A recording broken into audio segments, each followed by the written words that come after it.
Olá a você que nos acompanha neste curso, bem-vindo, bem-vinda. Meu nome é Luiz Vitagliano, eu trabalho aqui na Fundação Perseu Abramo com a rede de pesquisadores e, para mim, é uma satisfação poder colaborar com o curso de difusão, em que, em alguns momentos, eu fiz parte também.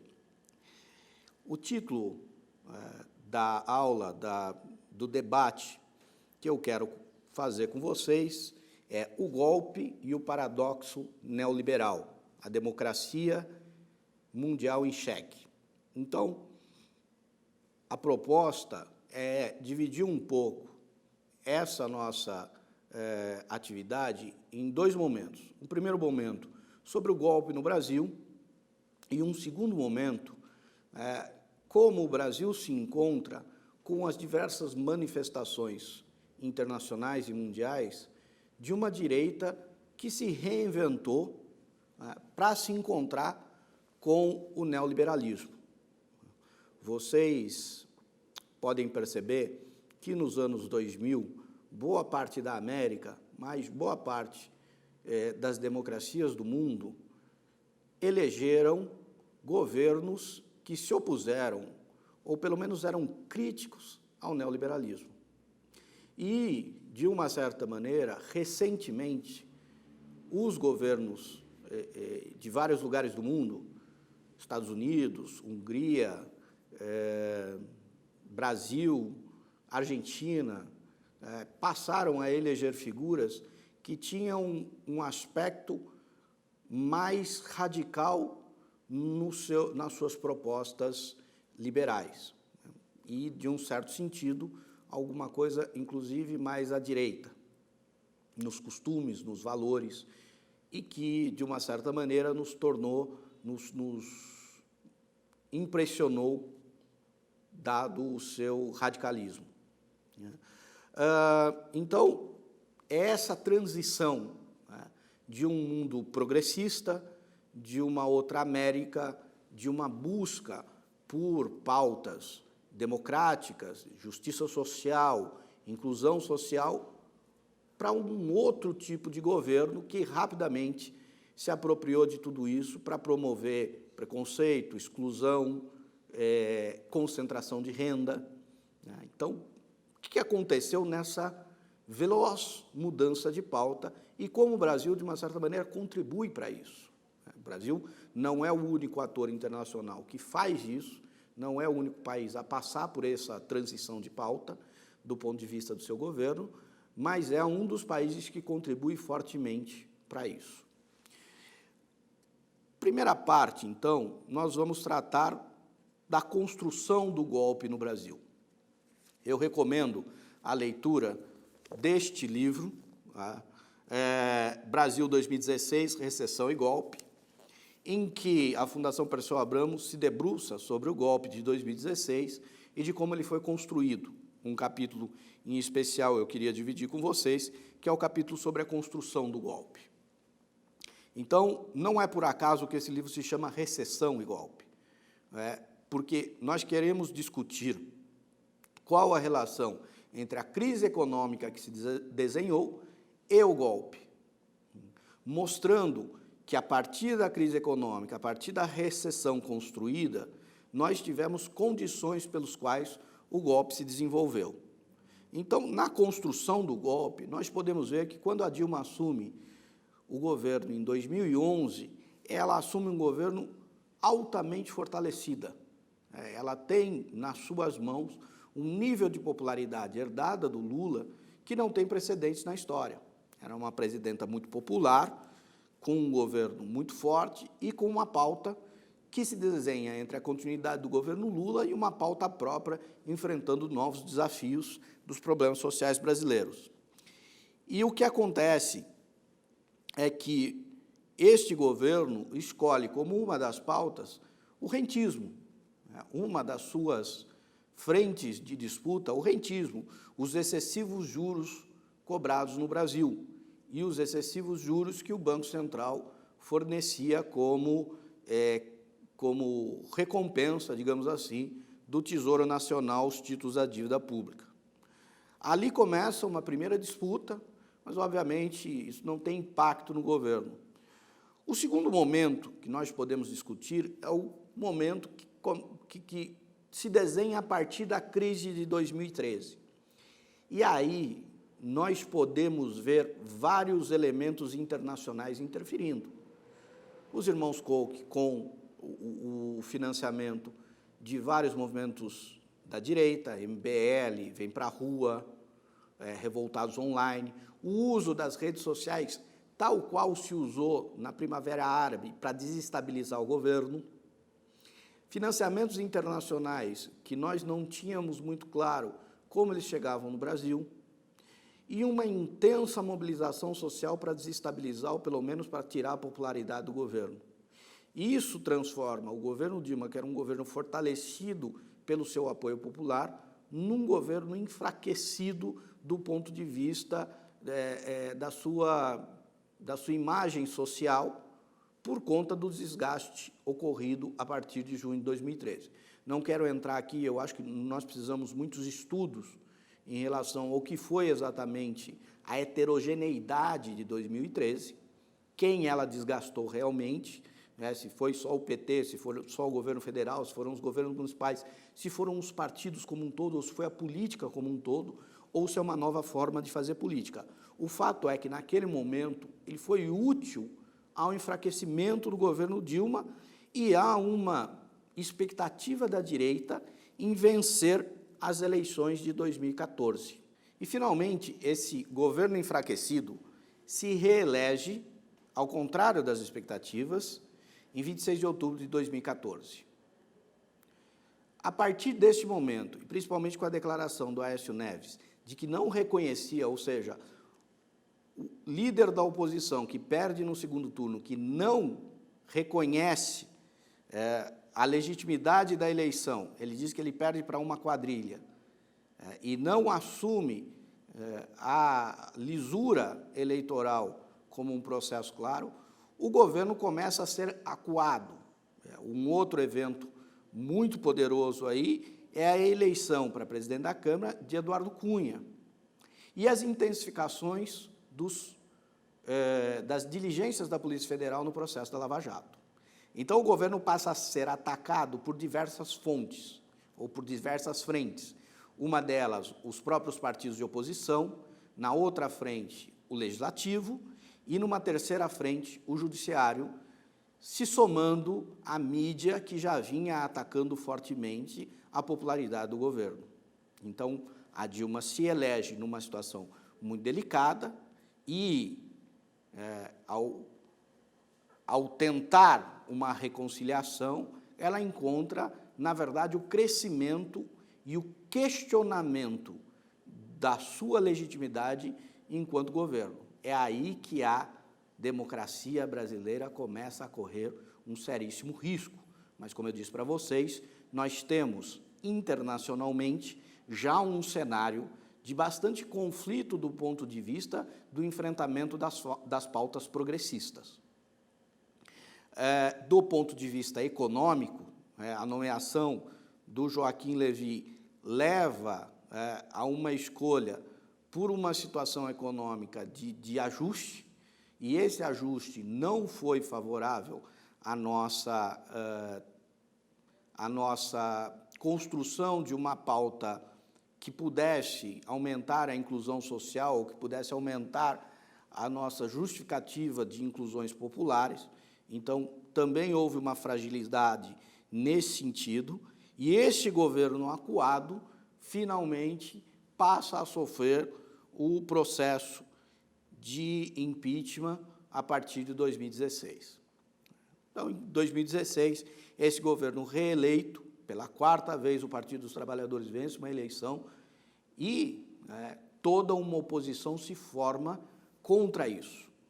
Nós sabemos que a consequência disso é o golpe judiciário institucional, é o afastamento sem provas ou sem grandes eventos de uma presidenta legitimamente eleita e um governo no Brasil que assume uma pauta absolutamente oposta da pauta pela qual a presidenta foi eleita, fazendo, em primeiro lugar, a reforma trabalhista, mas fazendo uma série de outras concessões ao mercado e ao capital que esse governo sequer negociou, sequer pensou. Assumiu a pauta, né, assumiu a tal da ponte para o futuro como pauta e realmente implementou uma agenda neoliberal. Nesse sentido, é óbvio que nós podemos discutir os acertos e os erros, as situações pelas quais, mas o que eu quero reforçar aqui é que o processo de impeachment ele foi uma construção, e ele foi uma construção em que a direita, entre outras coisas, ela desenvolveu mecanismos novos de atuação política, entre eles as redes sociais. E essa construção ela se deu por diversas frentes, mas ela não termina com o golpe de 2016, ela tem continuidade.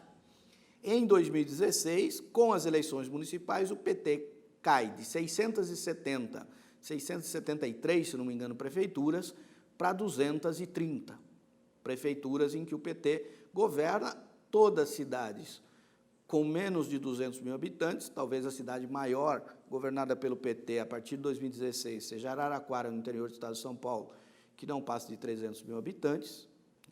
Então, reduz drasticamente a estrutura partidária. Ora, durante o processo eleitoral de 2016, 2 ex-ministros da Fazenda do PT são presos.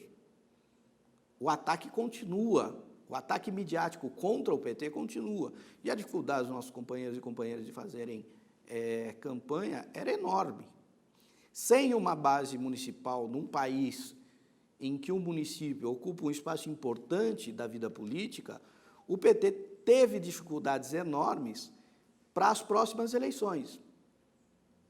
Mas isso continua com a prisão do Lula, continua com a prisão de tesoureiros do partido e com a prisão de barqueteiros do partido. Ou seja, você desestrutura e leva o partido a ter fraquíssimas condições de atuação. E aí é que o golpe não é contra um partido, não é contra um projeto, mas o golpe se torna contra a democracia. E na discussão das eleições de 2018, isso fica muito claro. Embora já se tenha como mecanismo claro a importação de estratégias que a extrema-direita estadunidense e inglesa, com o Brexit e a eleição do Trump, usou para vencer as eleições. E aí é que nós passamos a entender melhor a relação entre a política eleitoral e as formas de atuação da política eleitoral e o neoliberalismo. Porque, na sua base, o neoliberalismo é excludente. Se nós conseguirmos transmitir ao eleitor, se nós conseguirmos transmitir ao cidadão de que o neoliberalismo ele tem essa face de concentração de renda, se nós conseguirmos mostrar ao cidadão comum que 26% de pessoas no mundo têm metade da riqueza, que essa brutal desigualdade que acontece, ela é fruto de um sistema opressor e bastante injusto, antidemocrático, que não tem nada de meritocracia, obviamente nós temos muito mais chances eleitorais.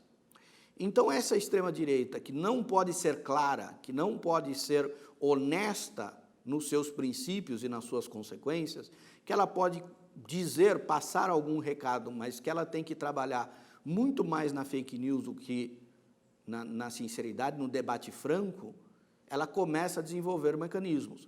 Em um momento da campanha eleitoral de 2018, Bolsonaro diz: o trabalhador tem que escolher entre direitos e ter emprego, porque emprego com direitos ele não vai ter. Quando você coloca o trabalhador nessa situação, você abre um debate muito sério, mas logo em seguida, não era esse o principal debate. O principal debate era a segurança pública, que as pessoas não têm mais segurança na rua. Depois de dizer uma coisa tão grave do ponto de vista econômico, ele rapidamente mudava de tema. Ia falar do kit gay, ia falar das questões sociais, de que a família está sendo destruída, de que existe uma conspiração marxista no mundo, enfim, desviava completamente o assunto para não mostrar a pauta clara da agenda neoliberal. Obviamente, se nós compararmos o que aconteceu no Brasil do ponto de vista eleitoral com o que aconteceu nos Estados Unidos, nós temos que entender que existem contradições nesse processo.